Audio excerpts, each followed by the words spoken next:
আলোচনা সভা, দোয়া মাহফিল, রক্তদান, দরিদ্রদের মাঝে খাবার বিতরণ সহ নানা কর্মসূচির মধ্য দিয়ে সারা দেশে পালিত হচ্ছে বিএনপির প্রতিষ্ঠাতা এবং সাবেক রাষ্ট্রপতি জিয়াউর রহমানের ৪৪তম শাহাদাত বার্ষিকী। দিনটি উপলক্ষে যশোরের লালদিঘি পাড় এলাকায় বিএনপি দলীয় কার্যালয়ে দলীয় এবং কালো পতাকা উত্তোলন করা হয়েছে। পরে সকাল ১০টায় জেলা উলামা দলের আয়োজনে দোয়া মাহফিলের আয়োজন করা হয়।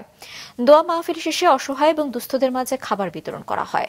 মানিকগঞ্জে শহীদ প্রেসিডেন্ট জিয়াউর রহমানের মৃত্যুবার্ষিকী উপলক্ষে কোরআন খতম, দোয়া মাহফিল, আলোচনা সভা এবং স্বেচ্ছায় রক্তদান কর্মসূচির আয়োজন করে জেলা বিএনপি। আগামী ৩ দিন এই কর্মসূচি চলবে বলে জানায় বিএনপি নেতাকর্মীরা। একইভাবে চুয়াডাঙ্গার সিনেমা হল পাড়ায় চিত্রাঙ্কন প্রতিযোগিতা, অসহায়দের সহায়তা সহ ৩ দিনের কর্মসূচি হাতে নিয়েছে বিএনপি এবং এর সহযোগী সংগঠনগুলো।